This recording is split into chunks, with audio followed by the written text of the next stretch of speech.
Yeah, he's such a good dude, and we want to shout him out real quick and help him out a little bit if we can. Yeah, so he emailed us the other day, and his fiance Megan found out she had breast cancer. Yes. And it affects a lot of people, and a lot of people go through this, and Correct. she's trying to fight it right now, and she has a GoFundMe that Yeah. we want to plug. And it's so easy to find. If you go on the GoFundMe, she plays, a bit of a gamer. She likes oddities and spooky stuff, and her name online is Lady Death.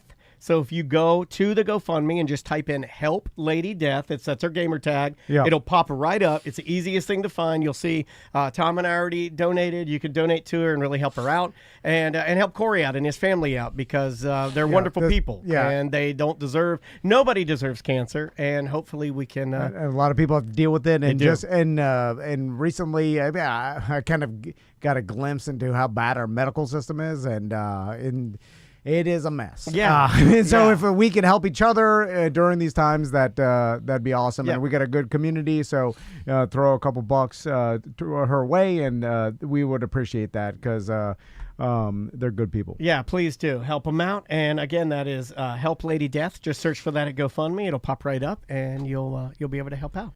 Live from the Injured on the Go Just Call Mo studio. It's a blast! It's Orlando's own Tom and Dan. Welcome to Corporate Time with Tom and Dan. I'm Tom. I am Dan. We are live on Twitch and YouTube. We would love it if you would join us. Just search for @Tom and Dan Live wherever you watch your podcasts. And the one thing I like about like Twitch is that you can get us going live and then just go audio only, one click of a button, and then you can just rock it down the road and you're listening to us. It's like we have our own radio station. So we've been doing Weird Job Wednesday for over a decade, and I thought about getting rid of it, but my mom really likes it. Every time she... I'm glad you're digging your heels in for your mom. That is the nicest and sweetest thing this man has ever done. Yeah. I was about to be very, very mean to my business partner and friend, but the fact that you said your mom likes it, and that's a defining reason why we're continuing to do it, I give that a gold star. You're Purple Heart. You're a hero in my book for doing that. Every week. My mom's dead, sir. She texts me. She's like, I like the Weird Job interviews. And I'm like, all right, Mom, we'll keep doing it. You know what? I would like to offer your mom the opportunity to come in, and I want to record her saying, "Hi, this is TC's mom, and you're listening to Weird Job Wednesday," because people do that stuff all the time. Yeah. And they love your mom. I didn't know she was such a fan of this. So, and maybe the secret's out, but every job is kind of weird in one way or the other, and interesting. It's and the great equalizer. It's the great normalizer of everybody. So we all know what it's like to go somewhere and do something that we may or may not love. We may love it. We may not love it. So if you have an interesting job and you want to be interviewed on Weird Job Wednesday, you could either come into the studio, we could do Zoom, we could do audio only. Yeah. Just email Tom at tomanddan.com. No, email your mom. I want her to vet. Can we put can we get her an email? Yeah, email Marilyn. Marilyn at tomanddan.com. That doesn't exist yet, but maybe it will. I can do that, yeah. So anyway, let's do some weird. All right, now you put me on the hook for writing a fast one, and when I write fast ones, I get nervous because they may or may not be appropriate. So here we go. Let's do it. This is I'm not gonna do the normal Weird Job theme song. Let's go full. Well, I wrote it, but I let AI take control of the music.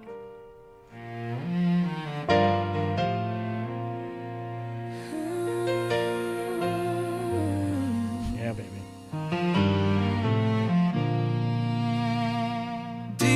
Do it deeper. Divers? That's why I don't like your stupid do it on the fly. Oh, it adds to it. Divers? Does Divers add to it, Tom? It does not. It does not. Let's try this one. Hold on. We might have look. Let's see which model knows how to read. Okay, this one sounds better. Already, this one sounds better.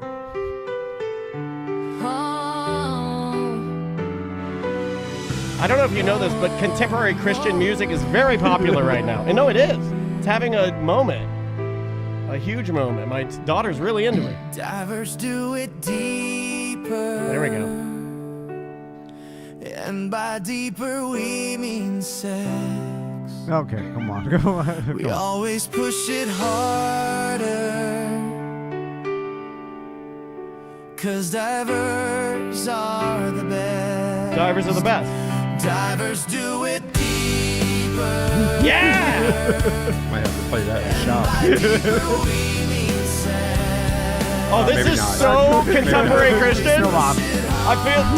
I feel like I'm at the Jamboree and we're putting our hands up for the Lord, man. I went to a lot of this stuff as a young boy. We're all just muff divers on God's big spinning ball. Come on. A weird job dive instructor. We hear your call. Divers do it deep. Well, that's not bad. That's not bad. Okay, it It's a redeemed weird itself. job. It redeemed itself. I guess it did say weird job one time. It did. It was just one time. That's all it needs. It's just like selling a pencil for magic tickets in a parking lot. All you need is the pencil. So speaking of divers, Yeah. David Lawrence is on the couch. How you doing, David? Hey, there he I is. think, dude. Oh, the jaws. Yeah. 'Cause that's what I get a lot. So Oh, I'm sure you do, because a lot of people probably. It's funny because right off the jump, I think your job has a cool factor that we have not had on Weird Job in a minute. Yeah. Where you have a job and you're like, right out of the gate, you just say dive instructor. That's a cool job. It's a cool job. So let's rewind a little bit and tell our listeners how we know David. And so there was a time. Can we tell everything? Yeah. There was a time Oh, yeah. about 12 years ago where Wow. me and Crystal, Daniel and Andrea, we're newly married, no kids. Yeah. We got So I'd lead in the pencil. what is it called?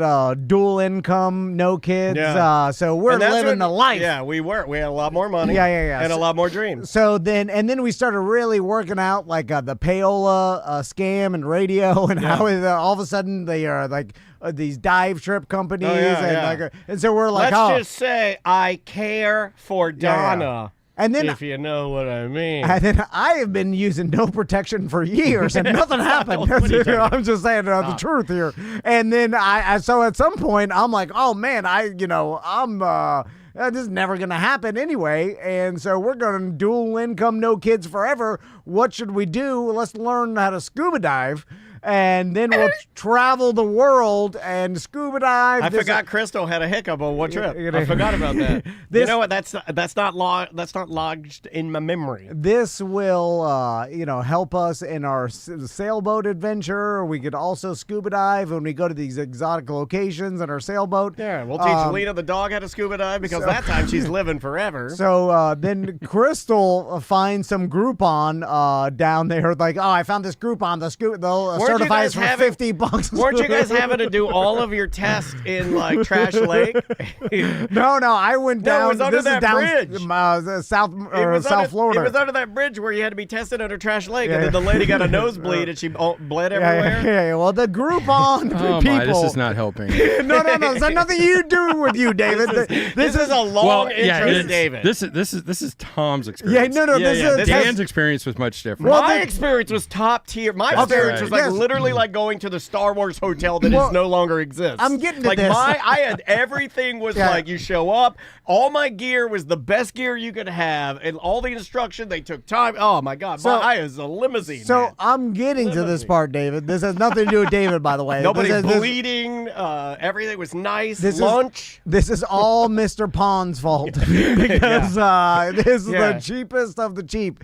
And so we're down there in South Florida. Thru. We're out there. There's some lady named Flounder. And anyway, I'm telling these stories about my Groupon scuba diving adventures on No. the radio. The mic thing's happening. Oh god. Oh, here we go. It's happening again. You gotta take it way high. Way high. And then you gotta, okay, there you go. And then you gotta angle it down. There you go. Sounds like the theme song. Yeah, there you go. Now don't move. Don't move at all. You have to stay So- exactly how you are. So then anyway, I'm telling these stories, and David is a listener of the radio station, Yeah. so he calls And he's in. cringing as much as Yeah. he was when we were telling the Groupon story. He's like, this has nothing to do Yeah, with yeah. me, what I do. Actually, that was Tom Tedesco. Oh, Remember Yeah, it was Tedesco? Tedesco. Yeah. Tedesco, dude. Yeah, I love Dude. Tedesco. He was not happy with a lot of the No. of what you were saying. Yeah. No. But by the way, I invented a term within the scuba diving industry called Groupon Patty, which is the Jerry of skiing. We have to say that is legitimately a thing that people Yeah, say yeah. now around here. If they've known you or heard Yeah, it on yeah. the radio, David says it. Yeah. I've said it on this show multiple Yeah. times. Groupon Patty. Actually, it was your wife. Yeah. Because you said, "Oh, we did Patty. And Patty's a certifying agency. Yeah, Yeah. PADI. And she actually said, no, it was worse than that. It was Groupon Patty. Yeah. Yeah, We didn't even do our last dive. They're like, you guys got it. I was like, all right, good. Oh, I'm like, see, look at David's face. Cue David, and he's saying no, because that's not, because you're all about safety, doing it right.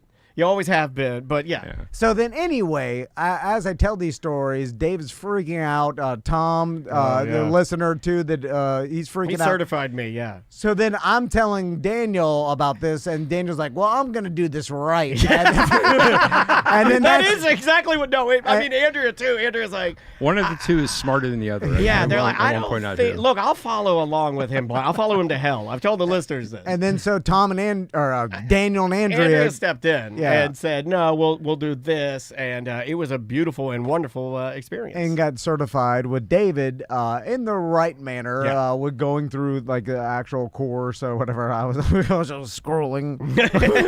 So like, just fill out the thing for me.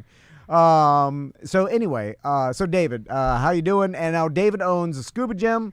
And let's start from the beginning. How'd you get into becoming a scuba diving instructor?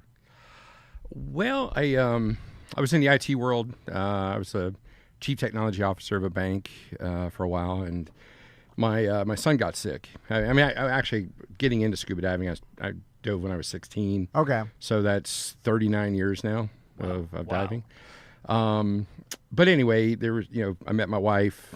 We've been together 36 years. There was a big dry spell there of she wouldn't dive, so she wouldn't put a snorkel in her mouth. She, mask on her face, all that kind of stuff. And so I was like, so I was a good husband, didn't do that, raised my kids. And then my kids got old enough to dive. And I was like, yes, because your kids are about 10, right? No, yeah. No, we took our kids I know diving with that's David the in weird the pool. part. Yeah, I got the parents coming back with the kids getting certified. That's I've been neat. doing Though. That so means you long, got but- regulars, which is exactly a successful business. And so anyway,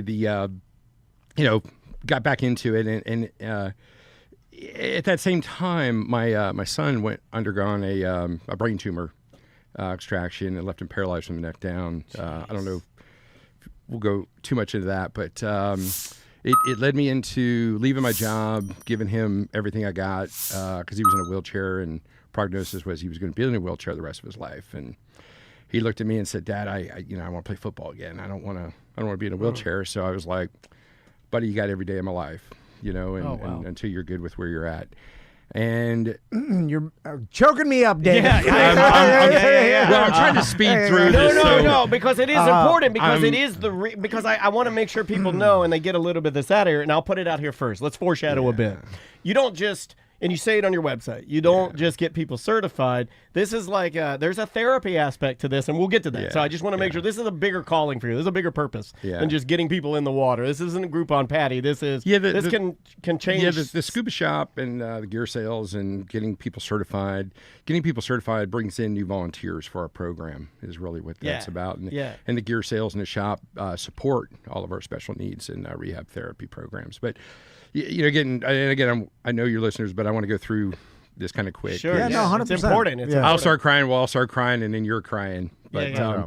so anyway, being a dad, you want to take care of your kids and do everything you can.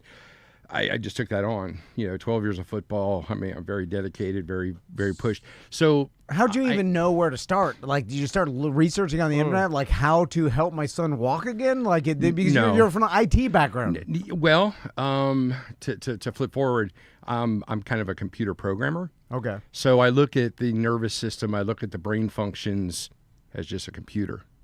The wires are messed up. How do I reconnect those wires? How do I get the brain to get the body to function again? Because kind of when we're developing, I know we're getting off the weird job thing. No, but this is cool. as we're developing, our nerves. If you think of a little toddler, right, when they first stand up, they're like this. They they don't have any kind of balance, and they really don't know how to walk. Does that work? Oh, does this work?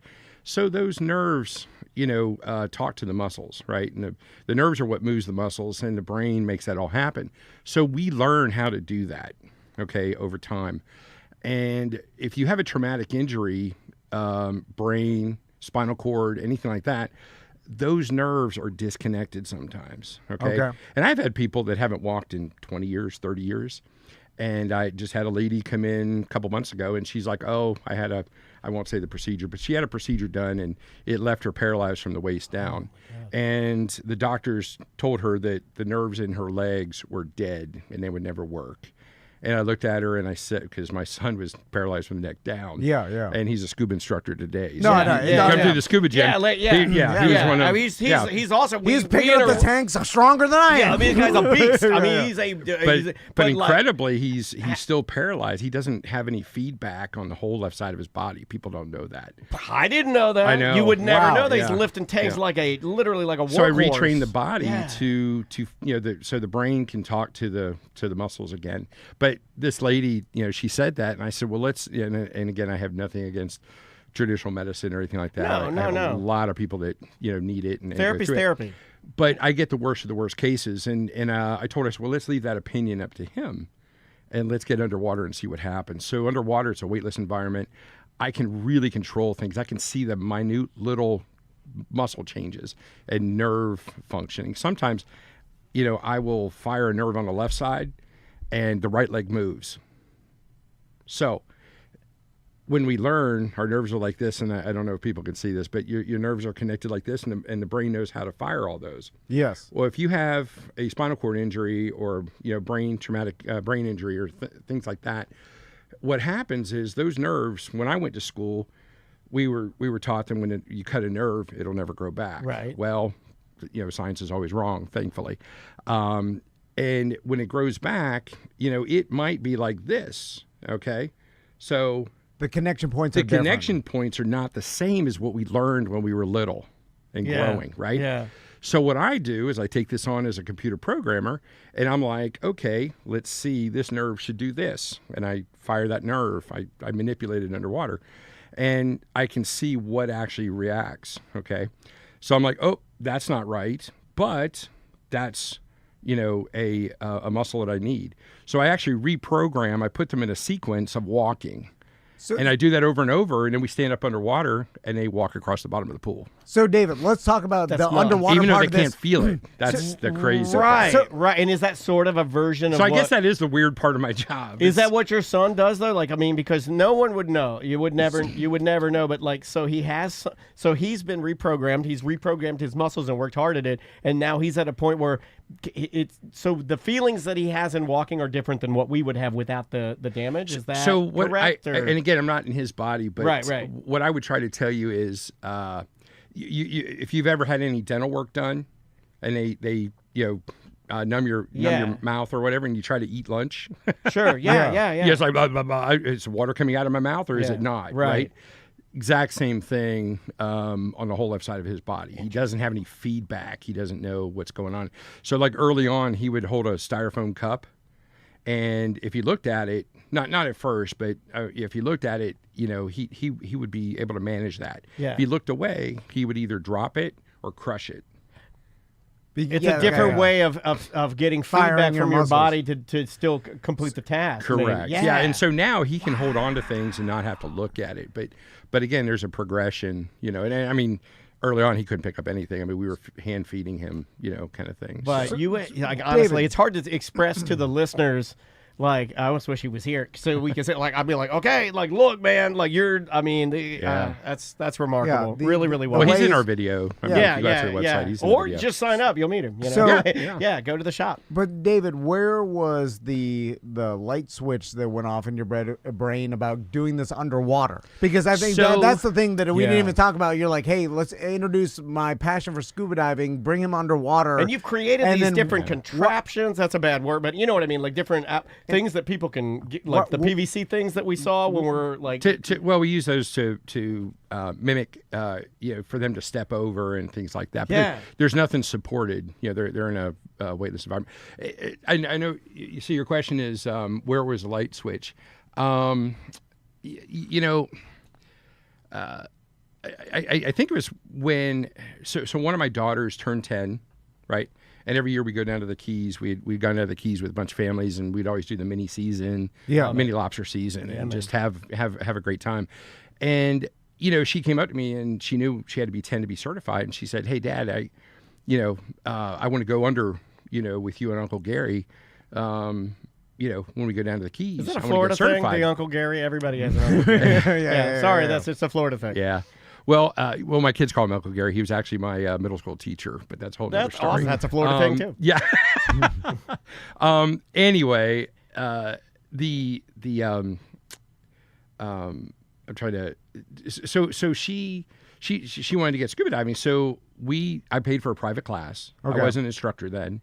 I was a diver, but I was an instructor. I paid for a private class for her and I to go through together because she was a daddy's girl, and Sure. I was spending so much time with David. There was a disconnect there, and I love her to death, and still do. And so I was underwater, and it just clicked. I was like, it's a weightless environment, because all of his therapies, he was always supported, even when he was like standing or sitting or anything like that. He was always supported. And I was like, how can I put him in a normal position to walk again? And just being underwater again and being with her in the pool, it just kind of.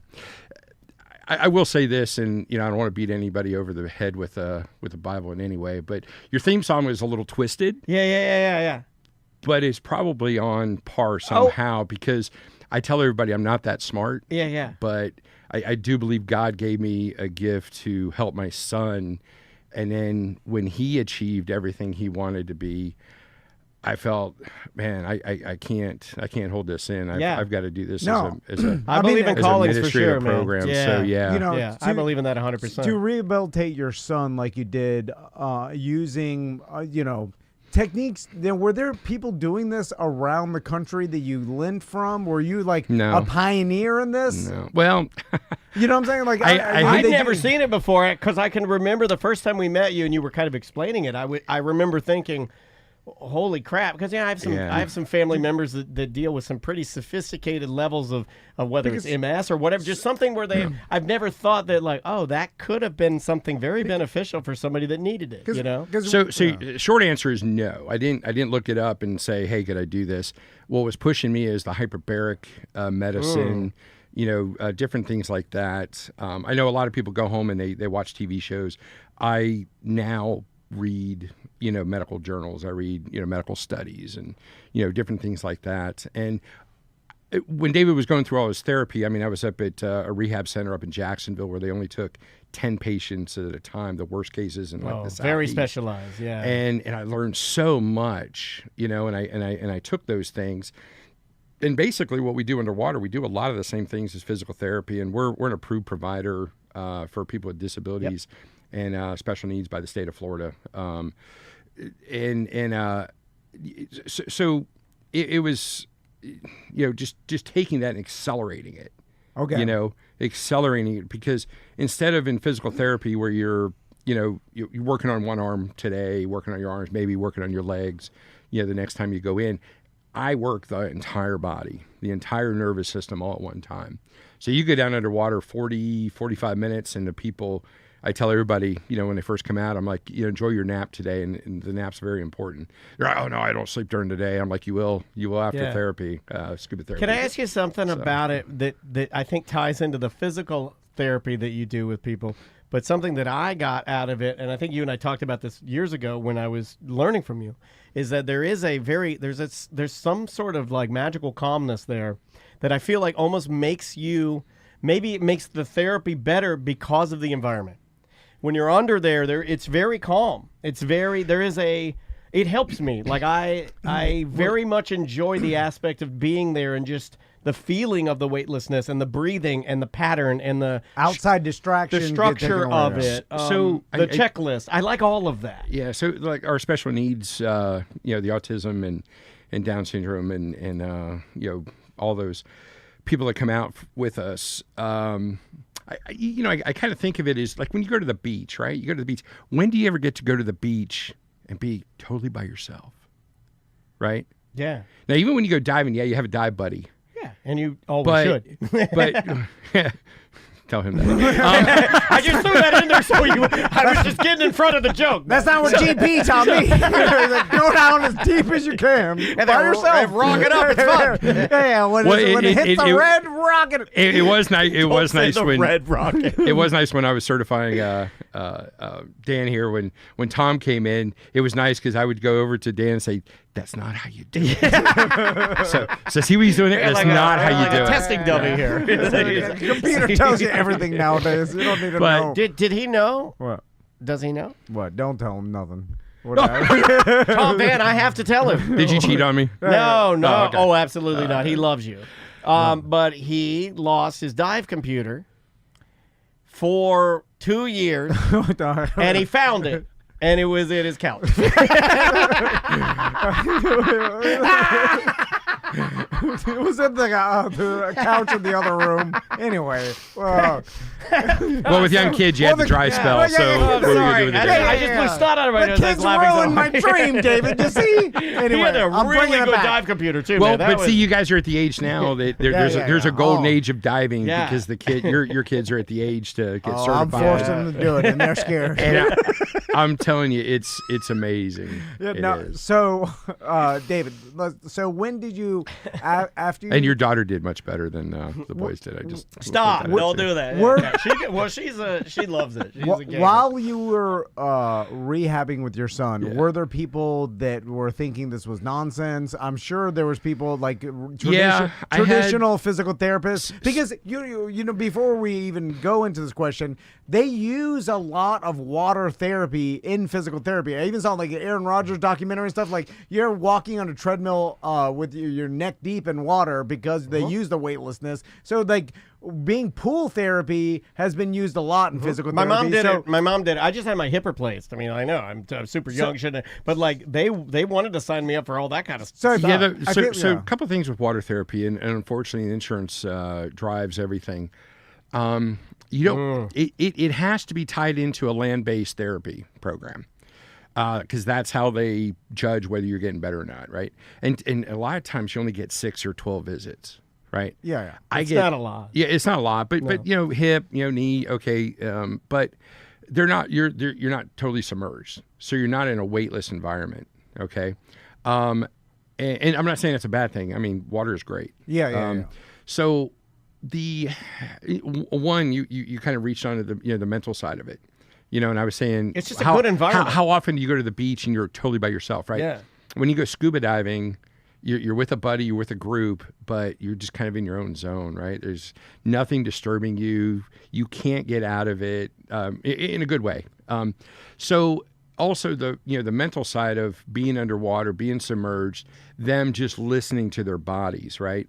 So yes, water therapy has always been used for a long time. And also you asked, did I Google it and say, oh, this is how you do it? No, there was nothing really out there. There was adaptive, very, very few people were doing adaptive scuba diving then. But yeah, I did get bashed even within the industry, you shouldn't be doing this. You're experimenting with kids. You're, doing this and everything. But I had a couple people. Tom was one of them. Tom Tedesco. Another one was Chad Barbet. Love that guy. He was very influential in the scuba industry, and he allowed me to basically, incubate my the scuba gym and everything we do. And a lot of the agencies, they wouldn't have anything to do with it, but I don't know if I could say it, but like now he really, kind of fostered that, help the person where they're at. Okay.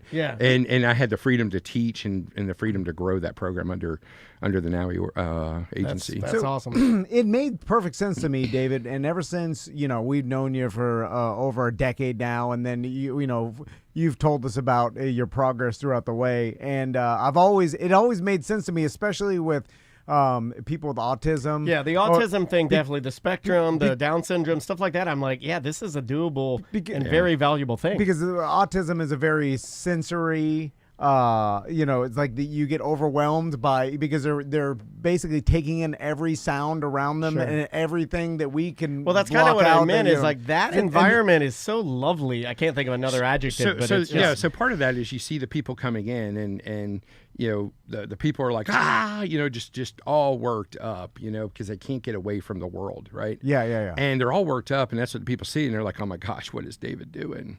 This is it's a different this world. is crazy. Everybody knows there's a and reason in people 10 say minutes, the reason why they're so worked up is they can't get in the water fast enough, And get me down there, man. And and they're down there after 10 minutes. They're making eye contact with you. They're interacting with people. And all of our program is 1-to-1, so they always have a buddy, volunteer with them. That's awesome. It's like you remember like. Crystal says this all the time when you get overwhelmed or too stressed out and everything's overwhelming, life is overwhelming. Crystal's like, I just want to get the scuba diving equipment on and sit in the bottom of the pool. Tedesco used to do that when he was overwhelmed. He'd go like, I just get the stuff. I go in the bottom of the pool. I sit upside down. And there is, even if anybody sticks their head under the water and then in a pool, all of a sudden like things get calm. It's like you're getting away from the world, and so like, if anybody has ever been scuba diving, like it does, as soon as you get underwater, like it does, it's all of a sudden like everything is like this is you're very focused, and you're breathing, and you don't need to be, everything's the you same don't need to be temperature. 100 feet down or anything. You literally be like 6 feet, just staring at another human, and you're calm. So I guess the other weird thing is I actually sleep underwater too on scuba. That is weird. David. Don't tell people that. I do. So. Put that on your Tinder profile. Every year we go to Bonaire, and I take a trip down there. And where? Bonaire. Come on. Sorry, David. You guys should go to Bonaire. I know. Well, we're all like, listen. We want to go. As soon as I get my sons, both certified, we're planning the trip with you. So when we start the trip, I'm like, hey, after the night dive, I'll probably, if you see me over there, just kind of up and down, just breathing. I'm probably sleeping, so don't bug me. And people are like, sleeping underwater. What happens if this and that? And I'm like, it really doesn't work that way. But it is the best water mattress you will ever sleep on.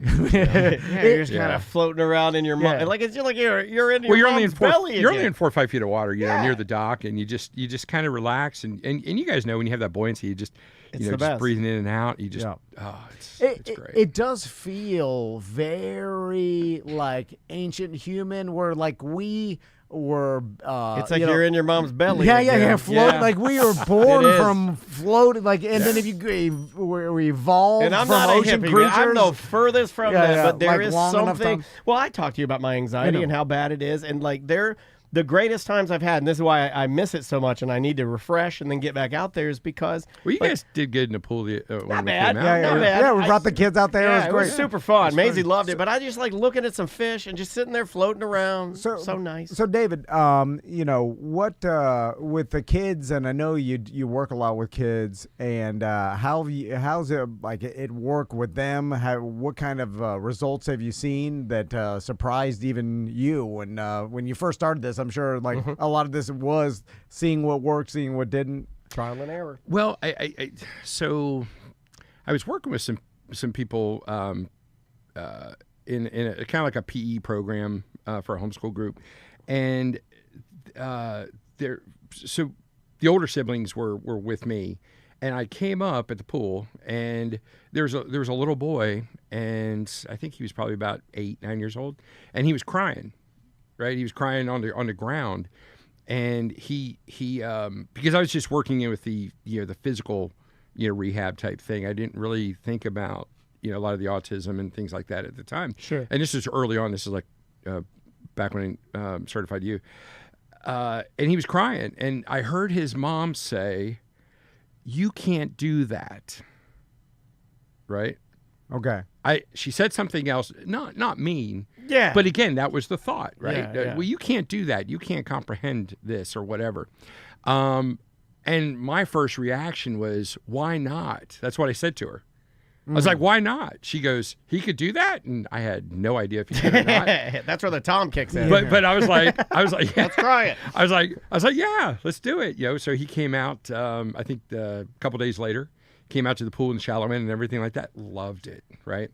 Loved it. And he had a lot of anxieties and things like that I didn't know about. and he came out again, and we called him Scooter. It's so cute. Yeah, just a little boy, and his mom called me at 11:30 at night. All right, like 3 or 4 days later. And she's like, I am so sorry, Mr. David, to call you so late. She goes, but we are having a party at my house. Okay, not the kind of party you think. It was just kind of like a family celebration because he would never take a bath. You couldn't put him in a bathtub. You couldn't put him in a shower. They had to struggle for him to take a bath. You know, they had to sit there and push the water. Oh, sure. Really push it. She said he came home and he goes, I want to take a shower. And they're like, so they had to explain to him what that meant. You know, this is, right. totally different from his norm. And so, and again, they had to be right there with him all the time in the water. He got in the shower. He got his little goggles on. She was telling me, and they got the water running, and they stood there, you know. And he looked at him. He goes, "Go." So they took a step back, and he was like, "Go." And then he stuck his head out. You know, and he told him to get out of the bathroom, you know, and she said that was huge. Yeah. And to us, that's okay, that's great, you know. But you can imagine having a kid that you have to force to take a bath. Every Massive night, step stuff when like you can that. get over. That's life changing. Yeah. Oh. And then also the sleep patterns. A lot of them, you know, have anxiety. You know, this light has to be off. The shade has to be like that. No sound. No this. No that. The sleep patterns work, and I have people that have been coming out for 10, 12 years every week because that's what keeps them normal. Well, I hate to say that too. I know what you mean. You're being a regular human. I wouldn't say normal, but it keeps them level. Yeah. You know, where they can cope with our world. Or that's their best. That's their best You know, them, right? think, is by going and seeing you, and that's what it takes is going and blowing up that steam. However you need to, whatever you need to call it. So, David, you turn this into your business. You also, I mean, you work with other people that just want to get certified as well, like you know the special needs, the therapy. Anybody that wants to get regular certified. You guys do like scuba. every certification now, don't you? I was looking on the website. It's like holy smokes! Yeah, you we can get can anything take you all the there. way through instructor. If you really want to get crazy, do your rebreather. I don't even know what that is. You have extra tanks. I know. I'm advanced. I wouldn't know that. I wouldn't know that. Advanced group on Patty. I'm just a very simple nowy boy. I can do that right now. Rebreather, no problem. In a pool. The computer In the tells you pool. everything. There's a warning. In a Where's your pool. computer? Where's your computer at? Up is good. In a pool. Down is bad. It's in his Everybody couch, knows. it's covered in dog hair. Well, lucky for Tom, the rebreathers, the computers are wired attached to the unit, so That's you won't good. lose Yeah, it. you can't lose that one. Now, I forgot all my dive tables, all that stuff. But again, the computer nowadays. Well, the group on Patty, I don't think you taste those. You know, Andrea still has all of our Nowie binders. They're like in a bookcase with all of her stuff in there. And I think she even went in there and wrote that we went and saw you with Maisie to have a record of every dive we have. So again, that's the difference in families. Well, no, I can go down 200 feet. You want to see me do it? I'll do it. Watch this. But it's every family because I get the parents that haven't dove, you know, they dove 20 years ago. Now the kids are old enough, and it's always the mom that has the logbook. Yeah. And it's Mom's filled lost out. mine Remember on this, first and, day. and the dad's always like, "Oh yeah, I remember scuba diving back 20 years ago. That's You lit a cigarette with yours and threw it at a sunroof. Yeah, I can just still do it. And then next thing you're down there, you're panicking. Yeah. You're like, oh, I'm hungover. And it's that is the worst thing, right? Because you're just sucking the air, right? Like get that good panic in there. Yeah, you can see it go down. Well, it doesn't help me. Not again, panic. to put a damper on that, my goal is always that you have a competent, and comfortable diver. Yeah. And when we go through certification, we try to spend the time on the person to either get them competent, and then also comfortable. Yeah. And that makes people want to dive more. So, without a David, doubt. and real quick, let's plug Scuba Gym. Where can people find you? So, the scubagym.com. We do have multiple locations across the United States for special needs, and we also have a location. We have two locations in Australia. Lindy runs Australia, so don't get confused. We got to go to Australia to get certified. But you could. But That'd be awesome. I'll just dive the Barrier Reef down there. Yeah, well, so here's a 17-hour flight. the misconception about that is the Great Barrier Reef is only in the northern part. Sydney, where she is in the southern part. Yeah, it's not the same. I'll just tell people. You don't know. I like how Tom's like, you don't know. We're going to Australia. If I'm diving in Australia, I'm going they're like 200 Great feet down Barrier to Reef. So, David, anyway. before we get out of here, I just want to hear about some of your favorite dive places around the world, because you've been. Yeah, I mean, you've been everywhere, Ray. You know, people always ask me that question, what's your favorite dive? And I'm like, I love being in the pool. I love being underwater. I'd rather just be enjoy the underwater. whole I mean, I thing. love you guys, but I'd rather be underwater than like up here talking to Understood. oh God, we It's- should have done this it's podcast just underwater. I've You got wanted- the equipment, We've talked right? about this for years. you guys. I get full face mask. Yeah. Yeah, we should do it one day, man. We should do it. Yeah. First, We wanted to do this 10 years ago, and Yeah. have there been an underwater podcast? I don't think anybody's ever done it. I always expected Greg Holt and old CJ from they do that scuba radio. Oh, yeah. I always expected them to do it, but I don't think they have. I would love to steal that from them. I would nothing make me happier than taking that from them. But to paint a picture of how adventurous and how cool diving is and all the things you could do, I mean, man, I have a zillion different stories, but I think the most incredible one was, again, being alone, right, in a foreign place, in an environment that I'm not familiar with, right, even though I've been diving, I don't know how many times. We were in the Galapagos. Okay. Right? That's a holy grail trip. Yes. Once a lifetime trip. Yes. I was down there, and the dive instructors say if they tank, if they rattle the tank over and over and over and over and over, like ding, ding, ding, ding, ding, ding, it's a whale shark. Okay. Okay. right. Whale sharks are like 60, 65 foot long. Yeah, that would be And, awesome. and it looks so majestic. How would that feel in the water? It looks. I'm getting there. So they're going like this, right? And it looks like, oh, they're not even moving. That big old tail is moving. Yeah, right? it's moving. He's going. 900 cubic tons Do of you water. feel it? So no. Well, I wasn't behind it. The things come out the back end. You don't go behind marine life. Okay. I just put All that right. out there. Gotcha. But anyway, so my group was in front of me, and I was taking a picture of a puffer, and I had my huge camera. I got video of this, stills, everything. And I see this faint, shadow off in the distance, and I was like, whale shark. I passed everybody, right? And I'm just booking out there. And I'm going, and I'm taking a shot. I'm underneath them, and I'm coming around. And in my head, I was thinking, this is going to be just an amazing video, amazing shot of me coming around. Here's the whale shark, and here's my whole group behind me, right? Yeah. Okay. So I get up there, and I'm staring at the camera, and I'm just making sure the frame is good. I mean, just everything. It's a big, big lights, one of those stupid big cameras. And I come up, and I look in, and I was like, okay, how many? Nobody's with me. And I had been going out for about 3 minutes. Now, you're basically in the middle of the Pacific Ocean when you go to the Galapagos. And I realized I was, booking out there for about 3 minutes. And I come around there, and I was like, nobody's here. It's just me and this whale shark. That could be a little eerie. And, Well, then the first thing is, you always, I want to do the right thing. And I was like, oh, I'm in so much trouble. Right. Because you're supposed to stay with the group, right? I feel you. My Groupon training would tell me to dive as deep as possible. At that First point. rule of Groupon training: leave the group.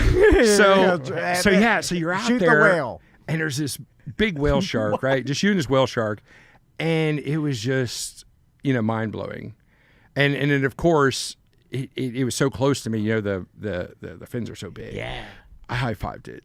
Yeah. You're not supposed That's to. so awesome, dude. You're I want to not hug you right supposed now. I want to hug you right now. That's awesome. That's Groupon 101. Yeah, that's the High first five rule. ain't the animals. But the 8-year-old in me goes, do it, just do it. So I high-fived him, and I took the camera and I did the selfie thing. Yes, So yes. I didn't get the high-fiving thing. You're not 'cause, hurting him. He's fine. Yeah. So anyway, that was probably, if I had to. That's badass. It's probably one of my top 3, 4, 5. That's cool as hell. things. I mean, love just, that. just swimming with a whale shark near the You Galapagos did. Islands. You did, and EJ beat you. He beat you in swimming. That whale shark is fast as Did you hell. do the snorkeling in Yeah. Mexico? We swam with a pack of wild dolphins one time in the Bahamas. A pack of wild dolphins. Is that what it's called? I don't think I've ever heard them called. I'm sorry, is You that- ever heard them called a pack of wild dolphins? I don't think it's Is a that pod. racist? I think it's a should've said pod. that. It's a pod. Or whatever the hell. Yeah, and aren't they all wild? Like, I mean, it's not like you're going to be swimming with Flipper. So the reason why I don't swim behind big animals like that is because of dolphins. because they projectile poop. Don't shoot the poop. About 12, 15 foot, like straight out, like as straight as an arrow, all over you. Yes, Yeah, is it wet? Is it? It's kind of a yellowish, weird. I'd like it better if it were a log like ours. I would. I don't trust anything that has wet poop. I only trust things that have logs. I'm a log man. David, Yeah, anyway. like, what's the most sketchy thing you've done scuba diving? Because He's not going to admit to that. He's a professional. No, like even working and stuff, like, because you dove like super You've done murky, some record-breaking stuff, right? murky waters and stuff like you can't see in front of your face and things like that. You know, They would freak other people out. So the weird thing is like if you can't see, why have your eyes open? I tell my wife that all the time. Yeah. I tell my wife that all the time, and I'm dressed like Game of Thrones when I say it. I go, the woman. so has like, her I'm name. panicking. You understand? Yeah. My eyes are wide open. I'm panicked. Well, so like we had to mount. So I do some commercial stuff too, but we had to mount this. You got me crying. We had to mount this thing. I won't say what it is, but we had to mount this thing into the concrete. So we had to drill the holes into the concrete for the tap cons. And you're underwater. And I'm underwater, but you can't see 3 inches, right? So I'm down there, and again, we were only in like 6 feet of water, That's and I what had she a crew. I had a crew there, and so I'm drilling, right? I'm drilling, and it's all by feel. So I had my eyes shut, and I came up, and one of the guys working with me goes, "Did you have your eyes closed?" I was like, "Yeah." I was like, why? Did he try to get my attention? Because he went down there and he put his hand like right in front of my mask. He didn't want to touch me. Like, Why? yeah. So I'm just down there drilling, with my eyes shut, and what else are you going to do? So I think when you close off that sensory, because people like can't see, they start to freak out. Yeah. So you just shut that sensory off, and then it doesn't bother you as much. I mean, guess. you are amazingly calm. I mean, He is. I've seen David underwater Yeah. multiple times, and it looks like this is where you belong. like seriously, the most calm. You are majestic level. underwater, man. Like, As big as I am hydrodynamic. fast as Yeah. hell, man. It's honestly, it's kind of why I want to go diving. Bring my sons for the first ocean diver. Just have him around because he's confident. Yeah, I trust him with that. Yeah, with my absolutely. family's life because My wife is running a full-blown commercial for you in the chat room. TheScubaGym.com. And David is an amazing instructor, and everybody that he works with are amazing instructors. Well, my son's a better instructor. And if you're, he's a fantastic instructor, and a if you're- testament to the program training. and the program David's been putting this together for over a decade now, and so Wow. it's so contact him if you have any questions because he's super or if you nice want to guy. get certified. David, thanks so much for coming by, man. You're the We best, really man. That was appreciate it. awesome. I love you guys. That was great. I love you guys. I love these when I find I've been finding them on my phone. Friends of ours. That's a that bring magical them- phone. That's a magical phone. Well, I like it. It was like 3 weeks ago that you asked me this or whatever it was. So it wasn't like last minute. So like when I get these last minute requests, I'm thinking, oh, somebody canceled on them. No, So this was actually a No, thought. I was like, Dave would be great to come in and just tell a story because it's awesome. No canceling here, man. We're proud to have you here. Very, very cool. You know who we should reach out to? We leave with this. I don't even know if he still does this. But Tedesco used to make paintball bazookas. I know. That was his secondary thing. He's like, I made a freaking paintball bazooka. He has a 40-second thing always going on. I mean, he has first thing, a second thing, a third thing. Yeah. He's wild Tedesco's back. always going. You call him at 8 o'clock at night, dude. What you doing? He's wild. I'm like, you don't even do that. He goes, I do know. He's We need awesome. to get him in here. All right. Well, reach Oh out my to him. gosh, that's going to be 3 hours. Yeah. Well, maybe we'll bring you back in at the same time. That would be fun. All right, we will see you tomorrow. Welcome to A Corporate Time with Tom and Dan. I'm Tom. I am Dan. We are live on Twitch and YouTube. Please come join us. Just search for @Tom and Dan Live wherever you watch your podcast. Also, get our free app. All of our content's on there. ACT, BDM shows, OG shows, and even the Friday Free Show. All at TomandDan.com.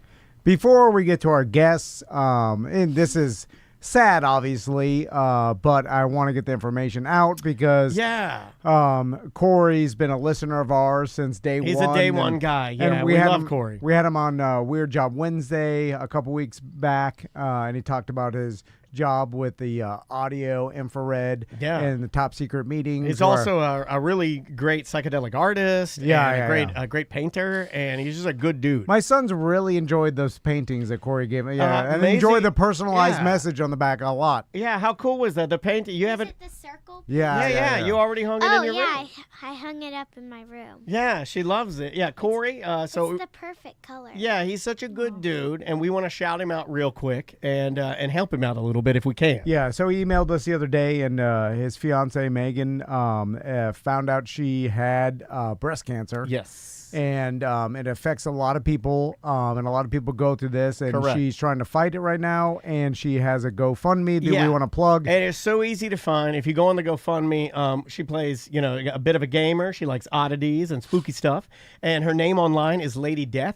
So if you go to the GoFundMe and just type in "Help Lady Death," that's her gamer tag. Yeah. It'll pop right up. It's the easiest thing to find. You'll see Tom and I already donated. You can donate to her and really help her out, and help Corey out and his family out, because they're wonderful people. Yeah. And they don't deserve. Nobody deserves cancer, and hopefully we can. And a lot of people have to deal with it, and and recently, I kind of got a glimpse into how bad our medical system is, and it is a mess. Yeah. And so if we can help each other during these times, that'd be awesome. Yeah. And we got a good community, so throw a couple bucks to her way, and we would appreciate that, because they're good people. Yeah, please do help them out. And again, that is Help Lady Death. Just search for that at GoFundMe. It'll pop right up, and you'll be able to help out. So on the couch with us, we've got White Claw Tracy with us. How you doing, Tracy? And White Claw Maisie. Tracy and Maisie, both drunk on White Claw. Come on. One is little, the other's a kid. Right? That's pretty good. Now, did we tell White Claw Neither we of were our going feet to touch the floor. They're the same height. They have the same hair. They wear the same clothes. And kids like White Claw. It tastes kind of fruity. Trying to do it. I got it. They outlawed the few fruity vapes, but they didn't outlaw the one with the best taste. White Claw, drink it if you're kids. Tastes just like watermelon. Yummy, yummy. Melissa, cut Have all you ever of made this a spicier love? Freeze it in the freezer. It's the ultimate ice pop. White Claw ice pops. Keep that going. There goes that sponsor. The grape is really good. Oh, I'm sorry. Grape. It's like you guys don't like money. Well, we don't know yet. We've never seen money, so how would we know if we like it or not?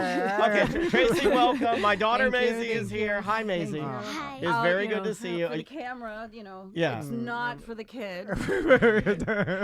I would like to be on record. My daughter, you've never tasted White Claw. That's truth. You've never even had Oh, one. yeah, let's have her taste it live on the show.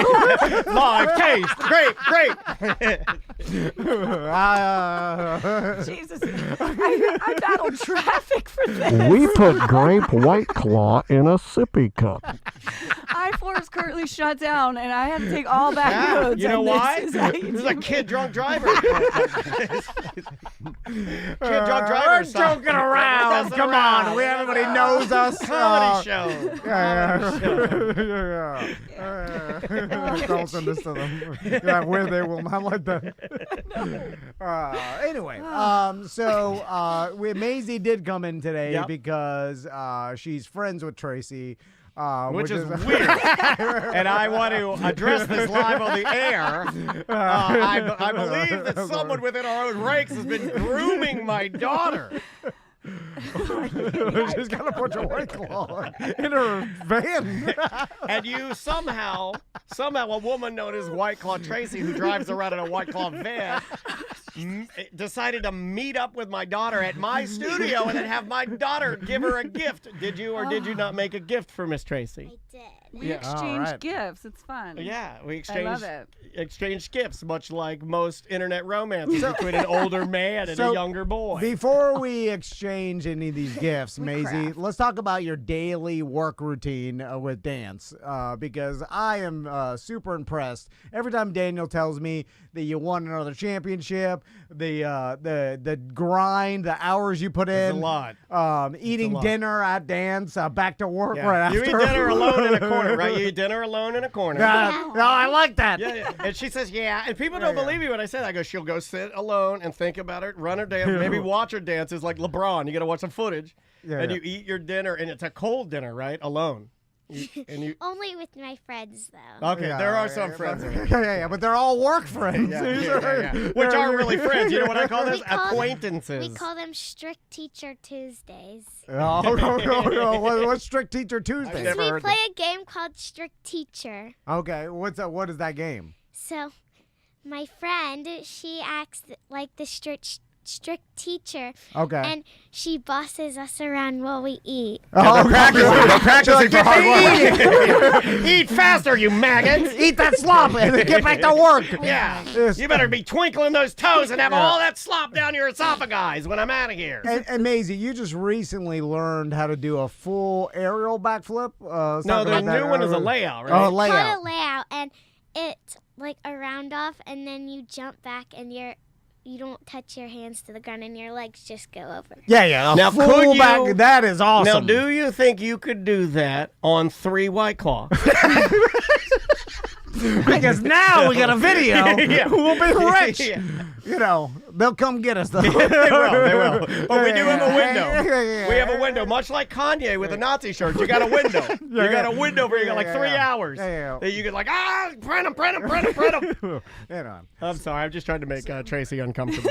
Is dance season officially over right now? It's on break? It's starting, like, in a few months or Okay. a few weeks. Okay, a few weeks, but you're on a break right now, so no dance? I have dance today, tomorrow, and Thursday. Oh, okay. So just Yeah, just a little bit. Just a tiny bit. Small break. It's off. So There's just off. today, tomorrow, and Thursday. That's the rest of the The week. rest of the week, I know. I know. Full work. It's like that's only And And no, then in, like, 4 weeks, I have 9 classes every week. oh, but 9? There's only Yeah. 7 days. Well, we're gonna have to figure something out. No, 2 days? You're adding an extra. You know right? what? You're adding an extra dance, right? No. You know, this is why the NFL's weak, Maisie. No, that's the classes, not the dances. I'm doing 9 dances this year too. Okay, yeah, you are adding an extra group dance this year. Let's Okay. talk about Yeah, how weak that's what the I thought. NFL is and the football in general because they eliminated Yeah, 2 yeah. a days and they eliminated these kind of practices and they're like, that's good. It's They too want much to work. eliminate everything. That's ridiculous, right? That's the only way you get better is 2 a days, right? 3 classes a day, Yeah. 3 Yeah. a days. Yeah. She loves it though, man. I mean, No, I know. That's your thing. That's I know. Your thing. I'm super impressed. Well, Maisie. what did you bring for Tracy? Because, and I want to talk about this real quick because this is a perfect thing to really talk about and switch gears and not be a buffoon. They're calling us buffoons in the chat room, and we are. Rightfully But like, let's talk about the library and some of the amazing classes that the library offers. And Mama signed you up sight unseen. You didn't know really if this was going to be good, bad, or whatever. But tell me about the class that Mama signed you up for. It's at the Orange County Library. Yeah. And what was it for? It was for macrame earrings, and we got to like try to make a pair, and the lady, she taught us how to make earrings, and then it was really fun. So then we just got a lot of other macrame like string and stuff, so then I just started making them, and they're fun to make and they're easy to make. So you know Don't how to say make they're easy to make. What if I told you? macrame jewelry? Yeah, she's making earrings, and then she's been selling them to all these sucker-ass dance moms. That's a out good there. business. I know, it is a good business, and she's upcharging them. You know, these I little, love she that. takes her no time. You Yeah, can yeah. knock one of these earrings out in 30 minutes. She's charging $25 to these sucker-ass dance moms. No, they're $5. I thought the one lady paid you 25, and I Well, said, I don't know why she paid me $20. well, she set the rates. You let them set the. Tom, help her, please. Okay, Help yeah, her, yeah, please. I will help her. How many of these? Step in, how step many in. of these earrings can you knock out a day? That's what I need to know. If I did it every day, probably. I gotta think. Just trying to give you a real answer. Yeah, yeah, here. yeah. We It's gotta not get- like me. I'll tell you. We got to anything. get some I'll- on the Like- website. You can do like 15. Okay, 15. I All was right. gonna yeah, say 10. She So- went a little higher than. So here's the thing, Maisie. We'll you just need to do like 1 or 2. We'll outsource this to China. That's and true. then just are shipping them in. true, yeah. yeah, because there are kids over there making them too. So they'll be equal quality. I need your best example and the pair that you love the most. Give those to Daddy. I'm gonna send those away for a couple of my friends' little hands to learn. If they learn how to do it, They were just pumping them out, and we're like, made by Maisie. Yeah. Are you look okay at her with that? accomplishments. If you didn't make it, No. if you didn't make it, and we had a couple of children make it in another No. country, and then we just have you sign it, inspired by Maisie. No. Okay. All right, this isn't gonna work. Legitimate. we Yeah. got The some, first rule of integrity. business: You you gotta gotta lose learn the integrity. You gotta learn how to lie. That's the number one rule. I mean, that's what in we do. American business. That's what we do. So Maisie, let's present the gift. Oh yeah, to present your Tracy. gift to Okay, Tracy. all right. There you Gift are. bag. Oh, this All is right, and then adorable. and then Thank Tracy, you. I want you to show the Oh, I will. the earrings. Oh, I will.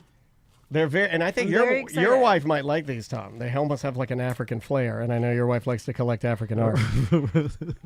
Oh, you put a custom I card in almost there? need my reading glasses. Don't say that. I'd. What is this, like a card? Oh. It's radio, Tracy. You have to read it out loud. You can't just go. He's looking at the card die. It's really cute. I made these like a month ago. Can I Don't say that. can I ask her to read it to me? Yeah, okay. All right, there we go. I do need my reading glasses. I do too, Tracy. That's why I hired Tracy. Read She's them good. At home because you have to buy. a Don't pen yell at your to clients. Oh, Oh, okay. I have to read this. Okay, I can't read it out loud now. No, because you have to buy a pair if you want to know. That's Oh, there if it you want to is. get the There. personalization. Yeah. No. Can we read just the top paragraph? Oh, you don't want to read No, that? no, Okay. all secret. No, It's a all the secret. secrets. Put that you know, away. What the we're hell are you best doing? friends, you guys. Like, come on. all right. I'm sorry. So let me see the earring. All here. right, What are we Zero. rolling with? Yeah. So I got to pick my color thread, my metal, everything, and I love. Okay, all right, pull them out here. There. See, they're crazy looking. Oh yeah. These are like a Yeah. big. It's like Junkanoo earrings. You know, you wear these to a Yes. a Bohemian barbecue. I needed these when I was in Nassau. Like, yes, these are- yes. There was a Junkanoo parade Yeah, at yeah, Nassau. yeah. Oh, Yeah. the Bahamian pigs will bite that right off. They use those. That's what they. Oh, That's how they Bahamian tag. Wonderful. That's how they Thank tag a you Bahamian so pig. much. Put one of those I on love its it. tail. I will put them on once I don't have the cans on my head.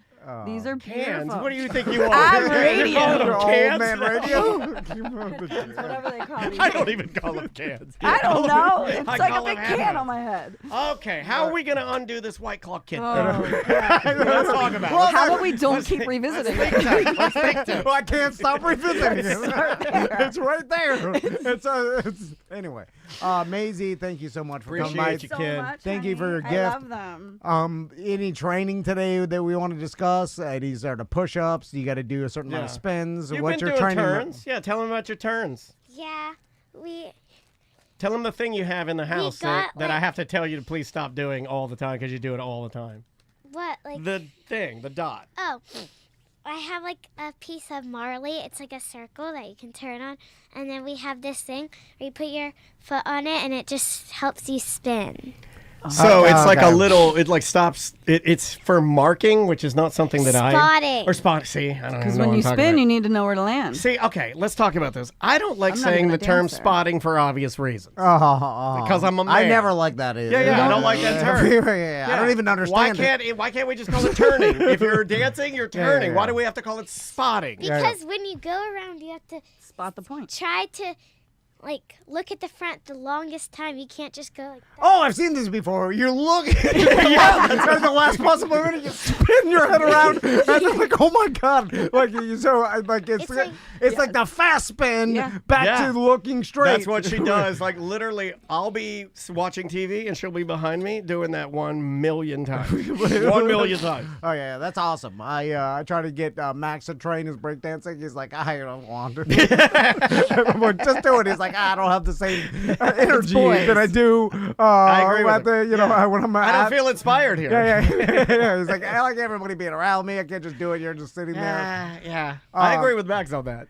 Maisie, how many push-ups can you do? You think you could beat me in push-ups? Because I did. Yes. No, you can't. He's Yes. good. He's I good did. at it. I did a push-up challenge against the wizard's son, Chance. Oh, he's a different. He's a gymnast. He's a little jungle man. And he could only do 50. I did 51, barely. And Yeah, I then, don't- and then I beat him, and I shamed him. I don't and think then you I could said, do "You'll 50. never beat No. me." No, you can't do 50. I could probably do like 25 or something. Yeah, you could do a lot. Yeah, yeah. But, It's coming real close. Where you'll beat me one day, and then I'll feel shame. And that day will be glorious for you. Believe me, because you're a competitor just like I do am. you care about that? Do you care about beating people or no? No.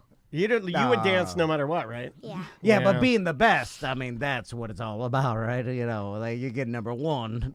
What am I the best at? Am I good at anything? Losing stuff and buying stuff.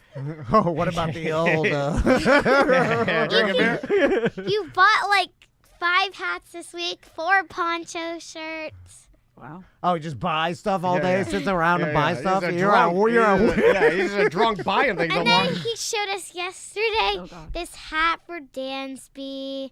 Oh, he's buying the dog hats. Oh my God! We already have him a cowboy hat. You got a dog cowboy hat. We do, yeah. We have a dog cowboy hat. Yeah.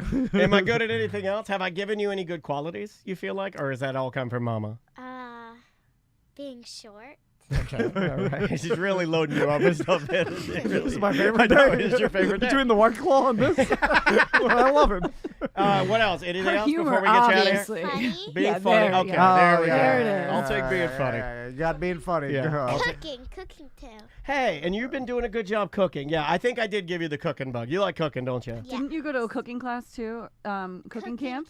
Well, the cool thing about cooking, and this is what I know, I don't give much parental advice because why would I? I'm terrible. But I will say that kids cooking their own food, like something snaps in their brain, and then they start to eat more. Like it's amazing when she cooked a meal, like you'll eat it all when you made it because it's like you don't trust us or something, right? Yeah. And Mama, yeah. she just tells it like it is. Yeah, you're better on your own, right? I like making my own lunch. She does. Like she doesn't like make. Because if Yeah. Mama makes my lunch, I don't know what's in it, and then it's when I get to lunch and I see what's in it, I'm like, oh my gosh. Yeah, you like the control aspect of Yeah. it. Yeah, you're like your dad there. Yeah, that's an anxiety thing. A little bit. You like control. Hey, listen, don't cloud her head with mumbo jumbo. Hey, she knows what she wants. Yeah, She's she goal does. oriented. Yeah. Well, I Maisie, love you, baby. Thanks so much. Bye. You know what? We'll start this segment over again, and that's the one we'll send to White Claw. Now I'm thinking. All right. Okay, we'll be right back. Welcome back to a corporate time. We've got some buddies Old friend ours. alert. Old friend alert. Yeah, Hold on. Okay. Yeah, old friend alert and new friend. And where is new friend coming from? Because this is a big deal. Is he coming to us live? Am I a new friend? Yeah, you're new friend. This is new friend. Are you coming to us live from the UK? Yeah, Northwich in England, in the UK, so maybe half an hour from Manchester. All right. That's the way you know. About a half an hour from Manchester is. I have a funny. Basically the birthplace of punk. I have a funny tie-in. I just got my battery sent to me from the guys at a scooter company half an hour from there. They sent me a battery. I'm converting. I have a 1959 Vespa VBA. Nice. That I'm converting all electric, and it just so happens that the Brits are the only people that have these electric kits now on these older scooters because they appreciate them. Yes. So it goes in today, and like I just literally got it. It's been on a boat for like 2 months. I'm trying to get this battery here so I can have my British scooter back up and running. Nice. And I'm blanking on your name. I apologize because it's Chris. Chris. But Yeah. then like you have a band name, right? Well, Bundy. Bundy. We know him as Bundy. I wanna, Yeah. I want to call it Bundy. It Yeah. rhymes. So, Come on. so I'll introduce our guests. Brad and Charlie are here from The Attack, also from Enemy Inc. And that's how we've known them forever. And then also we've got Bundy on from Kicked in the Teeth. The Attack and Kicked in the Teeth are going to be on a tour in the UK coming up.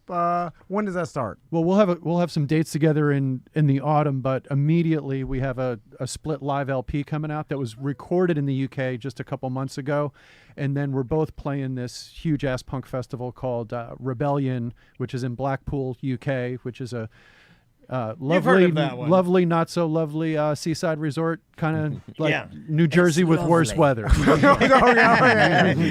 it's beautiful how you describe it. Rumor is Hitler loved it, and he spared it from destruction in World My War II. God, I'm what a serious. selling point. Bundy can agree with that. I'm sorry. Bundy, is that true? Hitler spared it because he thought it was so lovely.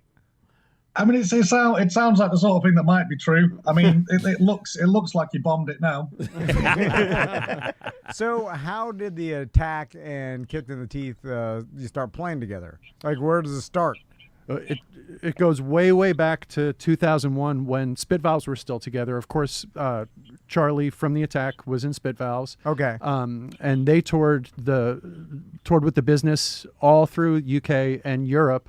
And years and years and years later, we became reacquainted with the business, and they had a new drummer, and Bundy was the drummer. And we had several U.S. tours. Never snuck in a UK tour. When I say the business, the famous Oi band, of course, like monumental Oi band. But we had played 30, 40 dates in the States and really hit it off with Bundy and some of the other guys in the band as well. But as time has gone on, Bundy is a small business owner as well. He's got a couple pubs, got a record shop. So kind of like us in the States, where we, carve out our own DIY business. A couple of pubs and a record shop sounds like a lot of headaches. Is that hard, man? Like, that sounds hard. Like, pubs are like food service, pleasing people, or is it easier in England? We don't do food. We do beer and we do music. There So you it's go. kind of stick to what you know. That's awesome. But yeah, no, it's good. It's good fun. It's good fun, except for when it's not. Right. Yeah, exactly. There's the only thing left to do is everything. Yeah, I like it. Yeah. So a real funny one, at least funny for me, when Bundy was first opening the Salty Dog, which is in Norwich as well. Okay. I'm sorry, Northwich. We decided to send over some posters. We sent over like 20 posters, and as you would guess, most of the posters that we print are for our own gigs, or at least the ones that we have the ability to send out. And there was Misfits posters, there was business posters, there was all kinds of posters. Now, keep in mind, we did send a fair amount of posters that did not have the Attack listed on it. But the first time that we walked into the Salty Dog, and I think, Bundy, you would agree. At first, you said you weren't even going to have bands, but then, of course, you can't be a drummer in a famous Oi band and have a pub that doesn't have any bands. That's the quickest way to make enemies, right? But the first time we walked in, I was like, "Wow, this is great!" Oh shit! Like that sense of we're on like 70% of the posters here, and literally decorate the whole place. So like the first and every time that we've played there since, there's been at least one guy in the crowd that's like has no idea who we are, didn't listen to who was playing, just turned up that night because there was music, and he's drinking his pint, bobbing his head around, and you can watch from stage the connection of like, oh, this is that band, The name everywhere. The coolest thing with the posters were when Authority Zero played, and that guitarist at the time had been in the Bunny Gang. And there was a poster on the wall that was from the last gig he'd ever played with the band. And he was like, "How have you got this poster? I've never had a copy of this poster." So we had to take it down off the wall and just kind of roll it up and hand it to him. Oh shit! It's wild. Is the punk rock scene bigger or more ingrained in England at all? No, it's definitely more ingrained. Okay. Definitely more ingrained. I mean, I think that we touched on it the last time that we were in, however many years ago that was. But it's amazing when you play these shows. Number one, over there, I feel like folks are more accustomed to going out for all different types of music. So they're not going to turn up someplace and go, "Oh, it's punk tonight, we're leaving." And then even in the middle of like top 40 dance nights, like ridiculous, college night or whatever, they'll play a set that has Madness, the Ramones, the Specials and stuff. And if they did that in the States, I mean, you guys know, I worked at Pleasure Island. If they played something with guitars on the street at Pleasure Island, like there'd be a revolt. Like, what are you playing something with guitars for? And I wonder sometimes if we're weirder just because we're such a destination city, where you get a little more leeway if we weren't so touristy. Yeah, if we would get a little more leniency, because I like the bands that we have here. But you're absolutely correct. At Pleasure Island, when you work there, if you deviated from that playlist, especially in Orlando, you're going to get like fired. Right. Well, so I think that folks are far more accustomed to a wider variety of music there.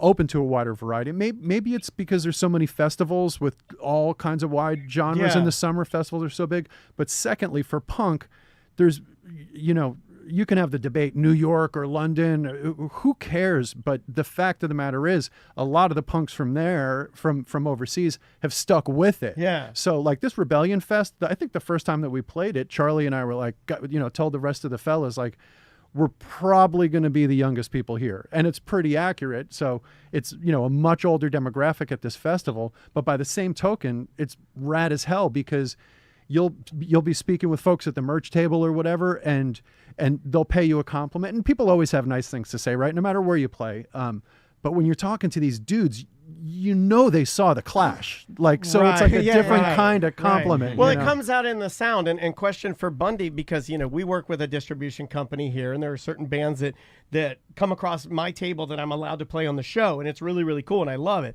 And what's really cool about it, and I never thought about this aspect from a small business side of things, is that these bands will email me and reach out to me because I forget that they can see that I'm using their music and putting it in a playlist on Spotify that says, hey, this was used on Tom and Dan, and if you liked it, this is where you can find it to maybe help that band. And then these bands will write to me and be like, oh, thanks for playing my music. But all the bands that sound, not all, but let's say 80% of the bands that sound traditional punk rock, traditional are all British bands. Yeah. They all are. And they all have the iconic iconography and the crest or and they all have certain things that kind of without even playing the music. And why is it so? And they've all been to Orlando from the UK, because I swear that it's the only place anyone from the UK vacations. Bundy, why they is love that? Orlando. Why do we get so many? Why is that? Yeah. I think it goes both ways. I remember when I was younger, like the 90s punk scene, I guess I was at the tail end of that, and like all the American bands would come over and they would be packing out venues, and you would have at that point in time bands like, it's weird to think of it now, but bands like UK Subs, GBH, Exploited, playing tiny pub venues to nobody, and the Bouncing Souls would come through and sell out 1,000 capacity venue. Grass is always greener. I think it kind of works in two ways. There was almost like a bitchiness to it, like, oh, you just like those American bands, and what about the English bands? So I think it goes both ways. I went for my girlfriend had some friends over who'd come to see Oasis last week from the States. Nice. And they were like in awe of all things British. And like I mentioned, like a few things that we'd worked on, and they were kind of blown away by it. And it's like, oh, okay, I didn't realize this would be a big deal in Chicago where he lived, but apparently it was. So there we go. Yeah, small world. It is cool because a lot of these bands, and this isn't a diss, but the bands that we get to play, especially if they're like that traditional sounding British punk sound, you'll go to like their Instagram and you'll see like, okay, let me follow them because I like to link them, and they'll only have like maybe 2,000 people following them, and you're like, oh wow, like they really are like the real thing. Legitimate, working as hard or harder than anybody else, but nobody's even hearing it because they're like legitimate small punk band. And that makes me want to play it. Go ahead. I think that's more down to kind of like a certain generation not really understanding the internet and how it works. I mean, I'm kind of that generation. But certainly the guys that are older than me, like when we were touring with the business, Mick would actively ask people not to post about the band on Facebook because he thought I don't know, terrible things would happen, and we'd have to pay tax or something. he literally told me in an email, of course, don't post anything about these shows. And I'm like, you guys are coming all the way over here. Don't post anything about these shows. So I don't want my business out there. The name of the band is never wrong. There's too many tie-ins there. But yeah, I mean, like nowadays, right? There's TikTok, there's Blue Sky, there's all of these different ways to communicate. Instagram, right? All these things that are completely blowing up. Well, the Rebellion Music Fest that I mentioned to you, full on Facebook group. Like that's the life's blood is the Facebook group. So, Yeah. You know, haven't quite caught up with the other things yet, but yeah, well, you got to talk to them with the way they have a Facebook page, nothing else, because they, you know, like only because they got locked out of MySpace. Yeah. I'm still locked out of mine, and it's still there. I look at it. There's a picture of me on there, and I was like, oh my god, I wish I was that skinny now. I was like, look at that. Look at those abs on that guy. Look at him go. Brad, Charlie, and Bundy, maybe you could answer this question too. But I often am curious because I recently saw a buddy of mine that play live music, and I realized the last time I saw him play live music was 25 years ago. This was cool. Tom got the full-blown Uncle Lou's experience. And then when I was a kid. Nice. Yeah, and he hadn't been there. And I don't even think you knew what you were walking into. Because he messaged me, and I go, this is where my family gets our pizza through the window. My daughter, the only experience she's been into Uncle Lou's is getting black magic out of the window. You got to get, that's my favorite pizza. But anyway. I was like, my God, put a stage in here for this. He goes, they're playing on the floor? This place is an expletive. I was like, you're gonna love it. But so I like just playing live music for X amount of years. I feel like when you start playing live music young, like you have a feeling about it, about the experience, and then I feel like it transitions. Then all of a sudden, in your mid 40s, you're still playing live music, and I'm like, what's the difference? Like on stage, do you appreciate it more when you're older? I feel like you do, that's a good because question. you have perspective now, and you realize like it's special now that I've been playing. Or live maybe music it went for X away amount of once. time. Maybe you had to go away once, and you don't want that to happen again. You know, maybe you know what it's like to not sing or not play guitar. That's a Bundy question, because I mean he's played the smallest gigs on the face of the planet, but you know, played and toured Japan, played and toured all over the world, huge festivals and stuff. So have you gotten tired of it? No, I mean, I've always liked it. I mean, I've always it's a bit cheesy, but I've always wanted to play in bands. That's all I ever really wanted to do when I was sort of a teenager and got into it. And it's still like all the big shows are great, and like the big tours and the festivals and all the rest of it. But it's kind of for me at any rate, it's kind of the same. It's just getting up and playing and sort of getting from start to finish and sort of although it just as long as it's got the energy and it feels like it's you know like it's supposed to, then it's good. And I think you know, I mean, I'm mid 40s as well, and I think we I think as a band we kind of play to that point where we can still play. We still got enough energy. We're all a bit fat and whatever, but we can still get to that point. And I think if it ever drops off that point and you're just kind of dialing it in a little bit, then that's maybe when it stops being a worthwhile thing. I think it's more impressive when the band is a little fat. It is. If I may, for a second. You're going to love us. You're going to love this record.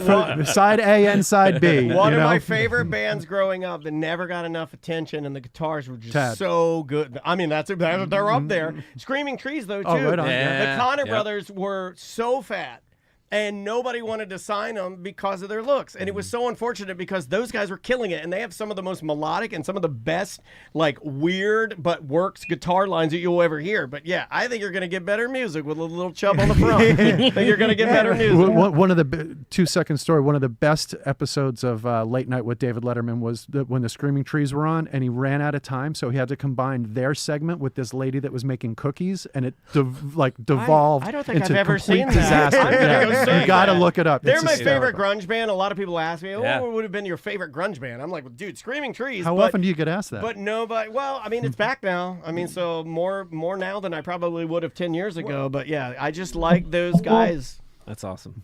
I bought a print poster from the Sub Pop shop in the Seattle airport, and the guy that served me was the drummer from the Screaming Trees. Oh, was he overweight? It was Barrett Martin then, right? I think that's his name, Barrett Martin.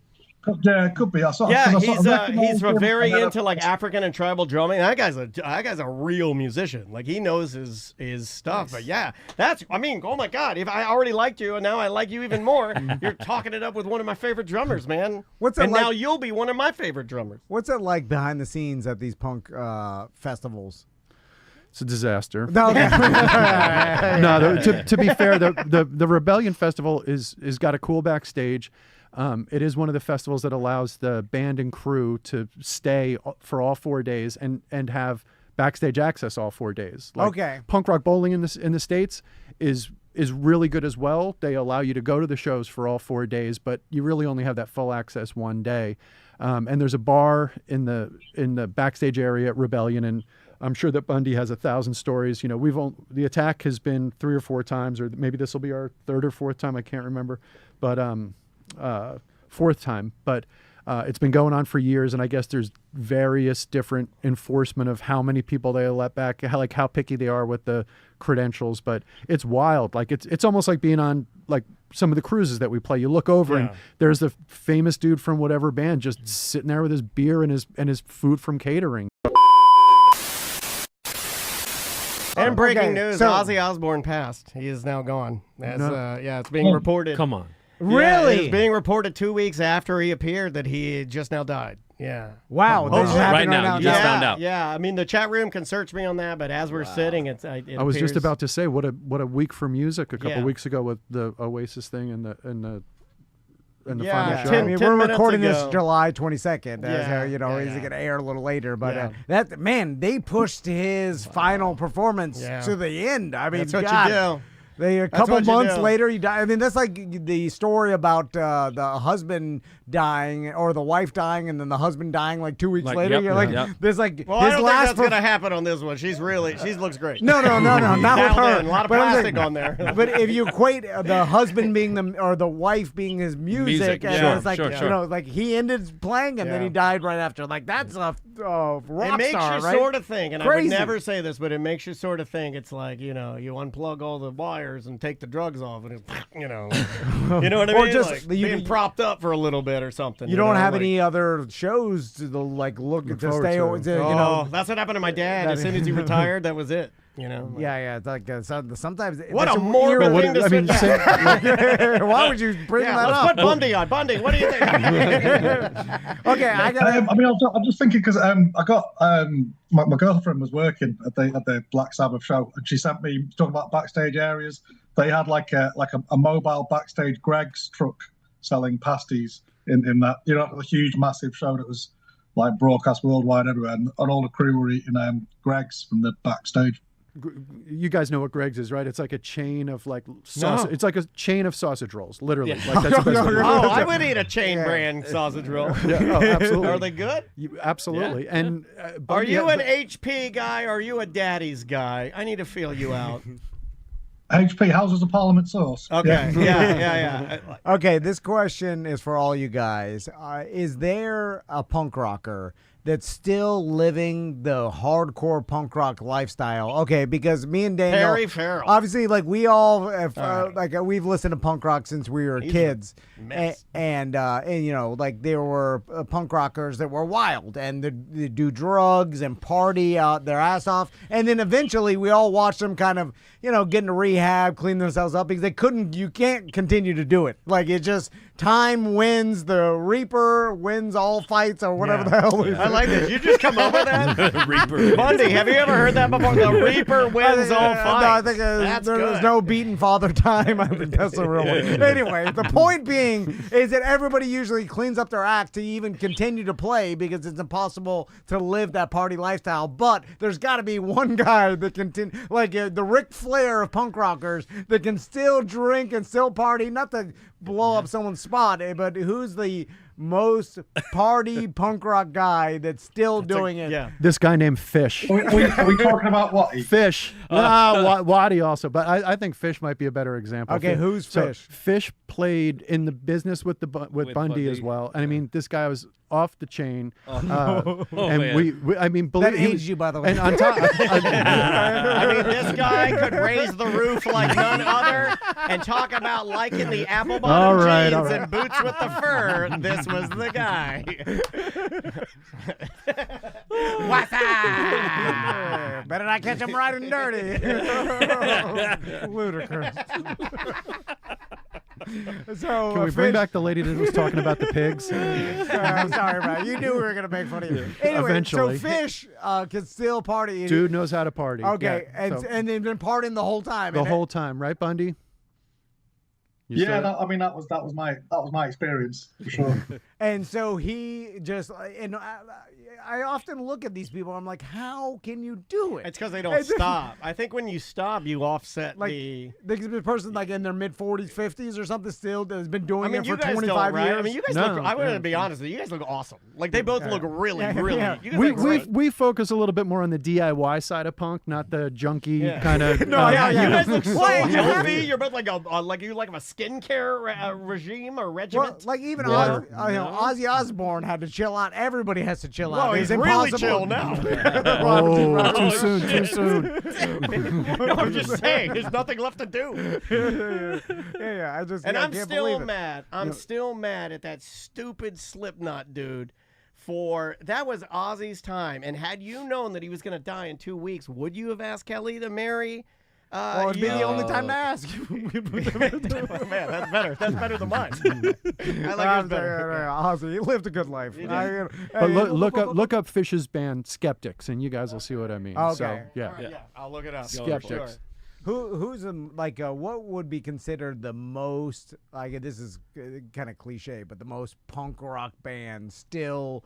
I mean, still doing it? So, like, but doing like grungy. Well, we've had a lot of punk rock arguments this year, right? Like when, what's his name, went back on the road with a new band. He filled it all with younger people, and he's a Black Flag. Black Flag. Yeah. Thank you. I mean, we've had a lot of people that have opinions on punk. I feel like this year already, and we just kind of started. Like, what do you guys think? I mean, the Rebellion Fest was. That's where you find it. That's where you find a lot of those groups that are just.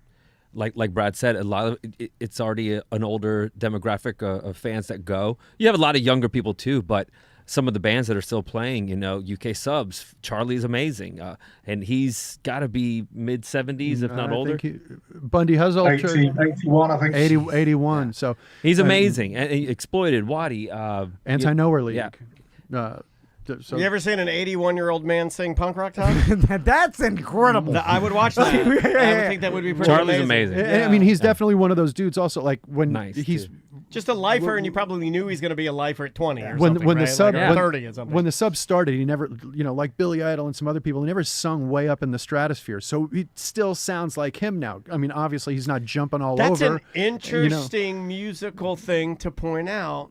That if you keep your register and it's in like sort of like a mid area, and you're not like tenoring out the whole entire time and trying to really, because I know that like my voice just in speaking every single day is like altered. Like I go back and listen to us like from 20 years ago, and I'm like, I sound like a child. Like, I wish somebody would have told me to do this.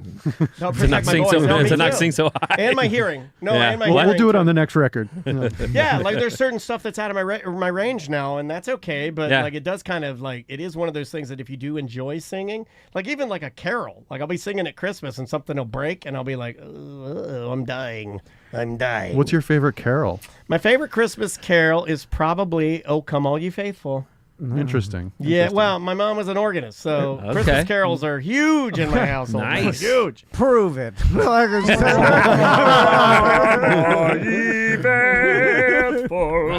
Joyful and triumphant. All right, let's see it at 80, though. Sorry, buddy. Nice. Yeah, thank you. So where can people find the LP, and can you buy it online? The LP? What do you think? You're better than me? It's a record. You said LP. I don't know. Just don't call it vinyls. Okay. So where can people buy that? Right now, you can pre-order it on iTunes, and it'll be on all of the normal downloading things as of August 1st. That's our first UK gig. We've got a gig in the UK in Canterbury, hoping that there's a statue of Chaucer we can be photographed with. I was just reading that. Yeah, it's funny that you Canterbury's Tales. You remember that, Tom? Yeah. Prove it. I knew to go back to gap tooth woman. I'm like, it's an egg. There's an egg and a monster and a ship. And how many actual gigs are you playing over there? So we've got 2 gigs on mainland Europe with the Circle Jerks, both in Germany. Okay. So we're really excited about that. We played played with them and the Descendants at House of Blues. I think that you might have been there, Tom. I was there. We were added at the last minute because for some weird Disney reason the Adolescents couldn't play, and we kind of hit it off with those dudes. So it was fun. It was one of those weird situations where the band and the business meet. Just finished the set, and local artist Mike Cortada, Mike C, you guys probably know him as well. Absolutely. He does a lot of work for the Descendants and the Circle Jerks. So he's standing on side of the stage with the Circle Jerks manager, and we're rushing to get everything off stage, and all of a sudden they're waving me over. So I walk over with my guitar. My band is like, dude, what the fuck? So they needed to place a last-minute T-shirt order and pick it up the following day. So yeah, because you do a lot. At least wait till he's off stage. Because you do a lot of the band's merchandise, right? Have you guys ever attempted to print shirts while playing? Oh, please don't do That might be my best idea I've ever come up with in my life. Okay, follow me.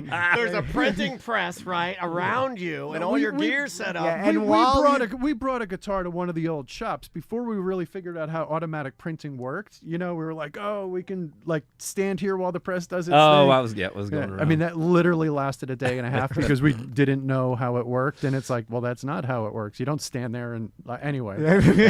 But I like that. More. You're printing shirts while you're playing. You're moving. And you make the machine some of the percussion. It's worse than playing bass while DJing, but that way. Yeah, it's a Blue Man Group. Dude, playing the pipes. Put the pain on the drums. Straight to the T-shirt cannon, straight to the audience. Yeah, that's how you do it.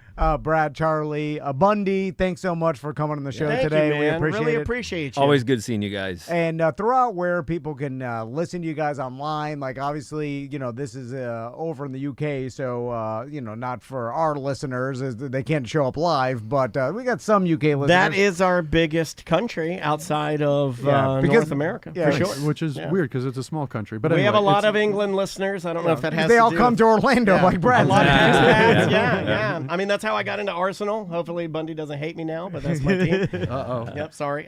Well, on Instagram, you can find Kicked in the Teeth. It's Kicked in the Teeth _band, and I do highly suggest anyone, all of your listeners. They're very good. Check them out. You'll be hearing them on the it's, Friday Free Show, along with a brand new piece of music from The Attack. They had a new album out recently that's getting rave reviews overseas. So if you're a fan of this show, you're absolutely going to love them. And then of course The Attack's Instagram is The Attack Punk Rock. I had to come up with something clever for that because Google how many bands have The Attack in the name in some way, shape, or form or another. So We were originally where Tom and Dan attacked. And I was like, a lot of attacks, not that many self-defense.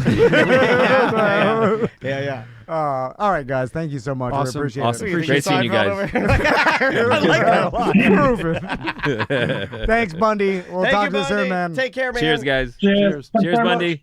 See you next week.